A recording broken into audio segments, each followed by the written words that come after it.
melepaskan dirinya, walau setengahku bersamanya. Ku yakin kita akan terbiasa.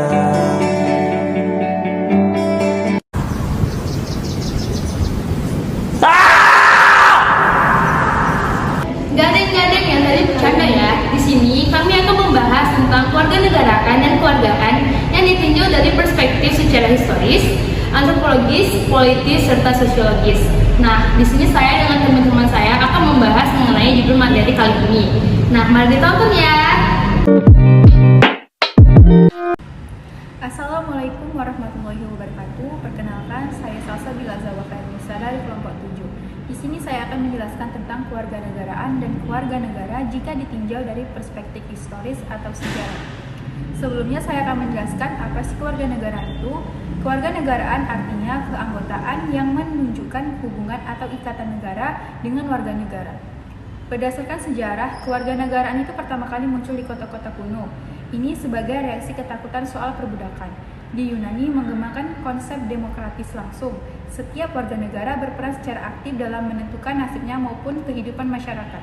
Warga negara Yunani berkehidupan demokrasi dengan memilih wakil-wakil rakyat secara resmi. Bangsa Romawi pertama kali menggunakan kewarganegaraan sebagai alat untuk membedakan penduduk kota Roma. Penduduk kota Roma, orang-orang yang wilayahnya telah ditaklukkan dengan disatukan oleh Roma. Ketika kekaisaran terus tumbuh, orang-orang Romawi memberikan kewarganegaraan kepada sekutu di seluruh Italia dan di provinsi Romawi lainnya. Contohnya, seperti di Eropa, konsep kewarganegaraan nasional hampir hilang selama pertengahan abad.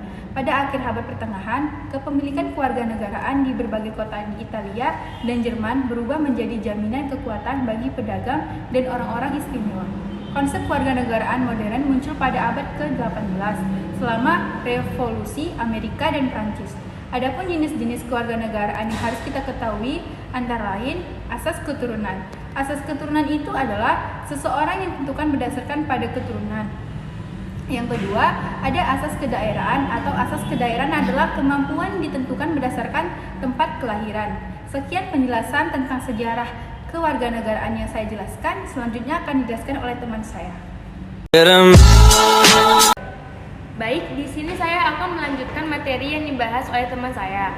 Saya Laura Natasha Saragi akan membahas tentang kewarganegaraan dan keluargaan yang ditinjau dari perspektif secara sosiologis. Dalam buku Paradigma Baru Pendidikan Kewarganegaraan tahun 2019, karya Winarno secara sosiologis, kewarganegaraan merupakan ikatan emosional yang terjalin antara warga negara dengan negaranya. Ikatan emosional tersebut berupa ikatan perasaan, keturunan, ikatan nasib, sejarah, dan tanah air. Ikatan yang terjalin ini tidak bersifat legal, resmi, atau disahkan di mata hukum. Karena ikatan emosional ini hanya bisa terjadi dan didapat dari penghayatan orang yang bersangkutan atau warga negara terhadap negaranya. Ikatan emosional tersebut tumbuh dari lingkungan masyarakat dan kebudayaan tempat tinggalnya. Seseorang dapat dikatakan memiliki kewarganegaraan secara sosiologis jika memiliki penghayatan budaya, tingkah laku, dan cara hidupnya seperti warga negara dari negara tersebut. Apabila dilihat dari segi ikatan emosionalnya, seseorang dapat dikatakan memiliki kewarganegaraan secara sosiologis, namun tidak berlaku untuk kewarganegaraan secara yuridis, karena syarat yang diperlukan bukanlah ikatan emosional, melainkan pengesahan dokumen resmi terkait kewarganegaraan. Dalam dimensi sosiologi sangat diperlukan oleh masyarakat dan akhirnya negara-negara untuk menjaga, memelihara, dan mempertahankan eksistensi negara dan bangsa. Oleh karena itu, sosiologi kemudian adalah sebuah ilmu yang dimana mempelajari kehidupan antar manusia. Dalam sebuah ilmu sosiologis, maka kemudian di dalamnya sendiri terdapat kajian yang dimana terdapat latar belakang, susunan, dan berbagai pola dari sebuah kehidupan sosial yang dimana terdapat dari berbagai macam golongan dan juga kelompok yang dimana ada pada masyarakat. Kemudian di samping itu pula terdapat berbagai macam masalah sosial, perubahan, dan juga berbagai pembaharuan yang dimana terdapat di dalam masyarakat. Dari pendekatan sosiologis ini kemudian diharapkan untuk dapat melakukan sebuah kajian terhadap struktur sosial, proses sosial, dan berbagai macam perubahan sosial. dan berbagai masalah sosial untuk dapat diselesaikan secara bijaksana dengan menggunakan nilai-nilai Pancasila. Baik, di sini saya akan melanjutkan materi sebelumnya. Perkenalkan, nama saya Elza Firauliaristi, membahas tentang kewarganegaraan dan kewargaan yang ditinjau dari perspektif secara politis. Sebelumnya, di sini saya akan menjelaskan apa itu politis. Politis merupakan cara orang yang hidup berkelompok membuat keputusan. Maka dari itu, politik juga bisa disebut sebuah kesepakatan antar manusia sehingga mereka bisa hidup bersama dalam kelompok seperti suku, kota, atau negara. Warga negara secara hukum memiliki hak mengungkapkan pendapat, akan berhadapan dengan penguasa yang memiliki kewajiban untuk mengatur dan menertibkan hak warga negara dalam kehidupan politik. Konsep ilmu politik yang dibahas adalah kebebasan, keadilan yang sama bagi setiap warga negara, kesejahteraan dan kebenaran. Pendekatan hukum ini mempunyai kelebihan dalam hal pembahasannya karena mendorong cara berpikir formal dalam upaya mensikapi masalah kehidupan politik. Pengambilan keputusan bersama merupakan salah satu pengamalan Pancasila pada sila keempat. Adapun sila keempat berbunyi kerakyatan yang dipimpin oleh hikmat kebijaksanaan dalam permusyawaratan perwakilan. Contoh bentuk konflik politis yang sering terjadi di masyarakat yaitu 1. Saling menjatuhkan dalam sebuah kelompok di dalam sebuah kelompok politis. Faktanya, tidak selalu terjadi pembulatan suara yang kompak. Ada saja oknum yang berlawan arah dengan mayoritas kelompoknya. Hal yang menakjubkan adalah kesalahan tersebut tidak hanya dipicu oleh segelintir orang saja, melainkan hampir sebagian kelompok. Pada akhirnya yang melakukan adalah saling mengkhianati satu sama yang lain. Kedua yaitu adalah kita sebagai rakyat kecil yang tidak mempunyai jabatan, kekuasaan, pembelaan yang kita tidak pernah didengar oleh negara ini hanya bisa terdiam. Cara meredakan konflik politis secara negosiasi.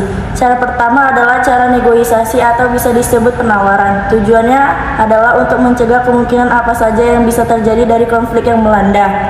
Negosiasi biasanya dilakukan oleh antar pemimpin kelompok yang sedang berkonflik. Proses negosiasi berjalan sampai kedua belah pihak dapat menemukan titik kesepakatan atas masalah yang melanda. Sekian, sampai di sini saja penjelasan saya.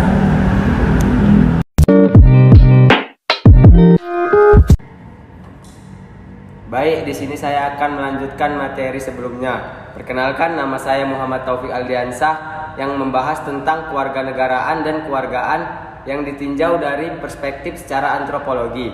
Sederhananya, antropologi adalah ilmu yang mempelajari segala macam seluk-beluk, unsur-unsur kebudayaan yang dihasilkan dalam kehidupan manusia, ekonomi masyarakat, agama dan keyakinan, politik pemerintahan, fisik manusia, kesehatan, perkembangan teknologi, dan sebagainya adalah ruang studi bagi ilmu antropologi.